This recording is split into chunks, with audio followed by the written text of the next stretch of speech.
the Zodiac Killer. The high-profile case has been left unsolved for many years and has left investigators along with the general public with lots of questions. One of the main debates about the Zodiac Killer is whether or not he's connected to the unsolved murder of Cherry Jo Bates. One way we can approach this question is by comparing known Zodiac Killer documents to the documents from the Riverside Killer, the name given to the killer of Cherry Jo. The first thing we observed about the documents is the difference in writing and grammar. In other words, the way that what they're saying actually sounds. The Zodiac Killer almost sounds more formal and puzzle-like, almost like a troll under a bridge. His sentences are also longer and more complex. The Riverside Killer was more short and to the point. Example, Bates had to die, there will be more. Next, we notice a difference in line habits. This is where the writing is relative to the straight lines on the paper. The Riverside documents are all over the place. The lines go up and down and around, whereas the Zodiac tends to have straighter, more consistent line quality. There is also a noticeable difference in pen pressure.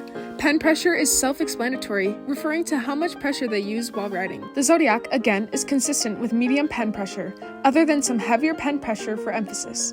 The Riverside Killer used a mix of pen pressure, making it inconsistent and uneven.